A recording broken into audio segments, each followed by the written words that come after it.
ये बताइए यहाँ पे चांसेस किस किस पार्टी का कितना परसेंट है, हॉनेस्टली ईमानदारी के साथ बताइए। सर देखो, मैं वैसे तो किसी संगठन से जुड़ा हुआ नहीं, लेकिन जहाँ तक मैंने देखा है कि एक एबीवीपी में कैंडिडेट है Bhanu Pratap Singh for the post of vice president. Vice president है। वाइस प्रेसिडेंट पोस्ट के लिए वो खड़े हुए हैं। मैंने यहाँ तक सुना था कि कोई उनके सामने टिकट लेने से भी घबरा रहा था कि किसी के सामने दे दो, बस भानु प्रताप के सामने मत देना टिकट। मतलब इस बार लगता है सीट का बंटवारा होगा, कुछ न कुछ तो होगा। देखो, एनएसयूआई में भी काफ़ी अच्छे कैंडिडेट थे, लेकिन उनको टिकट नहीं मिली। जैसे कि आप देख सकते हैं ऋषभ चौधरी भाटी हुए या फिर अपने राहुल झांसला यादव हो गए। मुझे जहाँ तक लगता है कि अगर इनको टिकट दे दी जाती तो एनएसयूआई का काफ़ी कुछ हो सकता था, लेकिन वही आप समझते हैं कि दामवाद एक एनएसयूआई की हम बोल सकते हैं कि दाम देकर टिकट ली जाती है। और एबीवीपी में भी इस बार देखा गया है कि कैंडिडेट को जो टिकट दिए हैं वो कुछ समीकरण के हिसाब से नहीं दी गई, लेकिन भानु प्रताप को जो टिकट मिली है हो सकता है कि चांसेस की वो इस बार टिकट निकाल जाए। आज जो भैया कॉलेज में इलेक्शन था, तो उसमें आज आपको किसका चांस लग रहा है और क्या सोच के वोट डाला था आप? हमने बस सही के लिए वोट डाला है, जो हमारे लिए काम करेगा उसको वोट डालना है, बस यही है हमारी मेन फोकस। जो हमारे लिए काम करेगा उसके लिए हम वोट डालेंगे। आपने डाल दिया, डालेंगे? ना डाल दिया। डाल दिया ना। और आपने क्या सोच के वोट डाला है? मैंने तो एबीपी को डाला, क्योंकि वो अच्छे काम कर रहे हैं और करेंगे फ्यूचर में भी।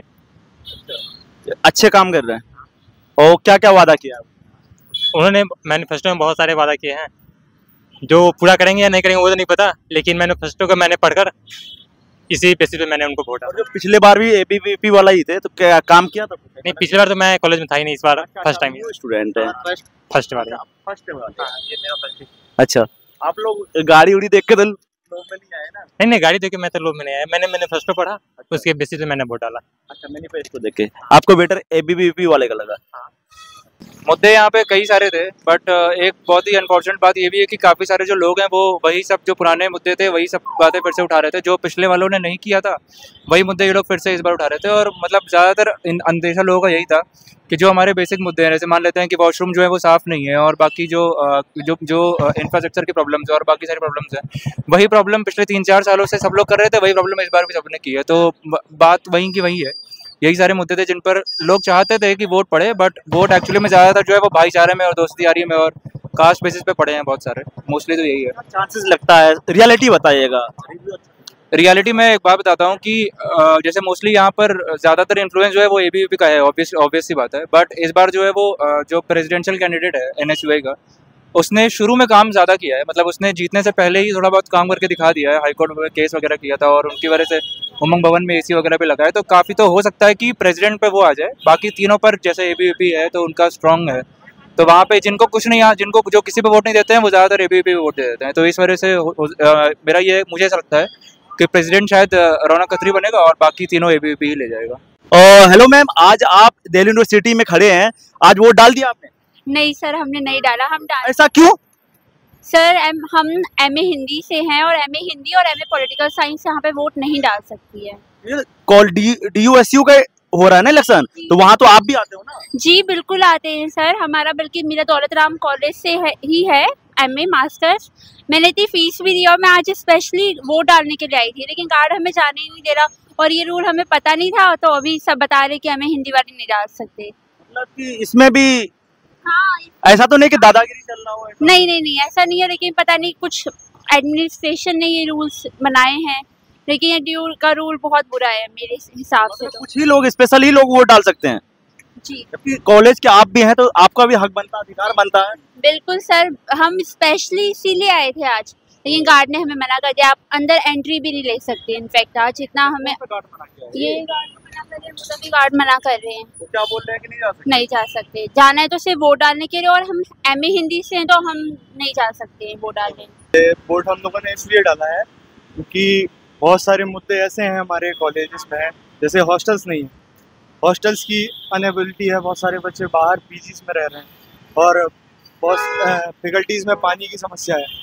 और भी कई सारे मुद्दे हैं। इन्हीं मुद्दों को लेकर हमने वोट डाला है। तो वोट और यहाँ पे चांस किसका लग रहा है? एबीवीपी वाले का लग रहा है? ओनली रौनक खत्री जीतेगा आपकी बार पर। किसके तरफ से? एनएसयूआई।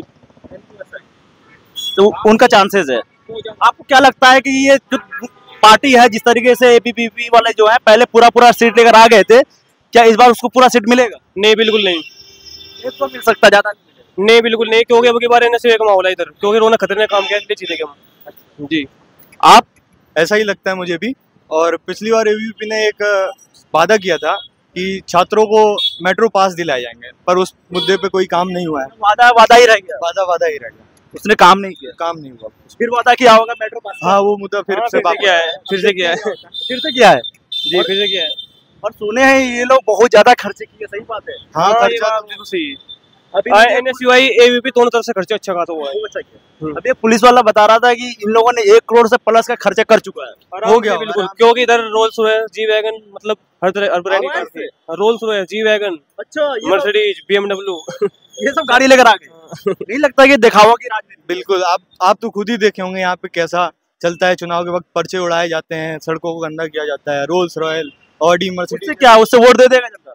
नहीं, इससे लगता है जब मूर्ख है। नहीं पड़ता भी है, इफेक्ट पड़ता है इसका। फर्क पड़ता है। हाँ, क्योंकि एसएफआई है, इन्हें कोई पूछ ना रहा, क्योंकि इनके पास रिसोर्स नहीं है। मान लिया जाए कल को एक गरीब बच्चा इलेक्शन लड़ेगा, है ना, यहाँ कॉलेज में, उनके लिए तो बड़ी दिक्कत है, क्योंकि उसके पास गाड़ी नहीं। गरीब बच्चा यहाँ पे चुनाव नहीं लड़ सकता है। नहीं लड़ सकता। नहीं लड़ सकता है। यहाँ पे उसको कोई ना तो सोर्स देता, ना कोई पार्टी उसको आगे बढ़ाएगी। हमेशा यहाँ पे वही हो रहता है, पैसों वालों का ही हो रहा है। दिल्ली यूनिवर्सिटी की डेवलपमेंट के लिए डाला है, इंफ्रास्ट्रक्चर, विमेन सिक्योरिटी, इन सब चीज़ों को देखते हुए। अच्छा है। आपने भी वोट डाला? जी भैया, मैंने भी डाल दिया। क्या सोचा इस बार वोट डालने? इस बार वोट डालने से पहले मैंने सोचा कि जो हर साल जो इश्यूज होते हैं ना, वो ऐसा लीडर कोई हो जो उसको एड्रेस कर पाए, तो वो सोच के मैंने वोट डाले। पिछला लीडर था क्या वो उसने solve किया? नहीं, पिछला लीडर मैं ऐसे उनसे वाकिफ़ नहीं था अच्छे से, क्योंकि अभी अभी मैं जैसे कॉलेज में आया हूँ, तो मैंने देखा कई प्रॉब्लम्स थी जो परसिस्ट रहीं पहले से अभी भी। तो उन चीज़ों को देखते हुए मुझे लगा कि अभी जो लीडर्स हैं, जिनमें मुझे लगा कि लीडरशिप क्वालिटी ज़्यादा अच्छी हैं, तो मैंने उनको वोट दिया। जो बेटर हो, जो काम कर सके। जी जी। लेकिन मुझे लगा सर यहाँ हवाबाजी ज्यादा होता है। देखो ये हवाबाजी जैसे एमएलए एमपी में होता है ना, देखो ये बात आपकी, ऐसा नहीं है, झूठा हुआ नहीं, मेरे नजरों में मैंने देखा है हवाबाजी कुछ ज्यादा होता है। देखो, ये करना चाहिए। देखो ये बात आपकी बिल्कुल सही है कि यहाँ पर हवाबाजी बहुत दिखाई जाती है, गाड़ी वगैरह, मसल पावर, ये सारी चीज़ें दिखाई जाती है, सारा फैक्टर होता है। लेकिन जब एक बंदा इंडिविजुअल जो वोटर है, जब वो वोट डालने के लिए खड़ा होता है बैलेट मशीन पे, वो देखता है कि इसमें से सबसे ज़्यादा सही कैंडिडेट कौन सा है, जिसने काम करा हो, काम के बेसिस पर भी वोट डाली जाती है। अब हवाबाजी वाले हो गए, वो उन्हीं को अट्रैक्ट करते हैं जो हवाबाजी में बिलीव करते हैं। अब being the student of law faculty हम ये देखते हैं कि भाई डेवलपमेंट इनमें से करेगा कौन हमारे लिए एक पानी प्रोवाइड करेगा जो कि था नहीं अभी तक लॉ फैकल्टी में, कौन यहाँ पे विमेन सेफ्टी के लिए खड़ा होगा। इन सारी चीज़ों को मद्देनजर देखते हुए ही हम वोट डालते हैं। अभी हम कुछ लोगों से जब हम बात किए, पार्टी वालों से, किसी ने बताया कि 1 करोड़, किसी ने बताया 66 लाख, इतना मेरा खर्च हो चुका है अभी तक। किसी ने बताया 1 करोड़ 5 लाख रुपए खर्चा हो चुका है। तो नहीं लगता कि हम जैसे बिहार से आने वाले, यूपी से आने वाले, अलग गांव से आने वाले एक गरीब जो लड़का है, वो इस चुनाव में नहीं खड़ा हो सकता क्योंकि उसके पास उतना रुपए नहीं है? जी, बात आपकी बहुत हद तक सही है, लेकिन मैं ये भी कहना चाहूँगा कि यहाँ पे जो बच्चे पढ़ने आते हैं, थोड़ी रिस्पॉन्सिबिलिटी उनकी भी बनती है कि इस चीज़ को वो एक थोड़ा सीरियस नोट पे लें। क्योंकि आप देखें ना, कोई लीडर आके अगर काम भी करता है यहाँ पे, तो बच्चे ना उतने एक्टिव नहीं है। आज मेरे कॉलेज में देख लीजिए, वोटिंग पार्टिसिपेशन 50% से भी कम है। तो अगर बच्चे ही एक्टिवली आके इवेंचुअली उनका ही वोट डिसाइड करेगा कि लीडर कैसा आएगा। अगर वो आके ऐसी लीडरशिप को खुद ही रिजेक्ट कर देंगे, तो आगे एक प्रेसिडेंट सेट होगा कि भाई इन लोगों को ऐसा लीडर नहीं चाहिए। तो यहाँ कहीं ना कहीं थोड़ा बहुत ना इन्वॉल्वमेंट बच्चों का भी है, क्योंकि वो एक्टिव नहीं है इन चीज़ों में। उनका पार्टिसिपेशन भी उतना ही ज़्यादा मैटर करता है जितना एक लीडर का। और जैसे अभी आपने क्वेश्चन पूछा था कि हवाबाजी ज़्यादा है, तो आप देखिए जब बच्चे पार्टिसिपेट ही नहीं करेंगे बहुत सारे, और तो फिर क्या ज़रिया रह जाएगा अपना नाम भेजने का। एक हवाबाजी करता है, फिर दूसरा हवाबाजी करता है, सभी उसी फॉर्मूले पे आ जाएंगे। तो एक्टिव पार्टिसिपेशन होगा तो वो फिर बच्चों तक पहुँचेंगे, अपने मुद्दों से पहुँचेंगे, चीज़ों से पहुँचेंगे। तो ये मुझे लगता है कि बहुत बड़ी कमी है एक एक्टिव पार्टिसिपेशन की, सारे बच्चों में है अभी। तो बहुत लोग आते हैं वोट करने के लिए मुद्दे पे, इश्यूज़ पे, लेकिन बहुत लोग आते हैं जिन्हें पता भी नहीं होता कि कैंडिडेट्स कौन खड़े हुए हैं। तो ये काफ़ी बड़ा इशू है कि स्टूडेंट्स एक्टिव नहीं होना चाहते पॉलिटिक्स में।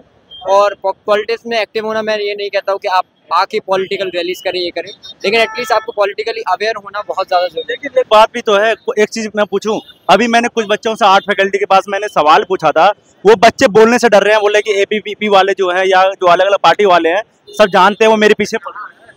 वो उनको भी डर लगता है कि इस बात का तो मैं मतलब कोई पुष्टि नहीं कर सकता। पार्टी है, अगर उसके बारे में कुछ बोल देंगे तो मेरे पीछे। जी, मेरे साथ ऐसा कोई इशू कभी रहा नहीं। और जैसे ये मैं हमेशा से जो मन का था मैं बोलते आया हूँ, तो मुझे ऐसा कोई इशू रहा नहीं कभी। और रही बात है कि मुझे ऐसा लगता है कि शायद ये इस वजह से हो सकता है कि आप थोड़ा दूर रहते हो उससे, तो आप कभी उस एनवायरनमेंट को आपने एक्सपीरियंस नहीं किया, तो आपको डर लगता है कि शायद वो केओटिक हो या कुछ हो। मुझे ऐसा लगता है सारे ये सीनियर्स ही हमारे एक्टिवली मिले, प्यार से मिले, तो सारे प्यार से मिलते हैं, तो ऐसा कभी मेरा एक्सपीरियंस नहीं रहा जैसा आपने बताया।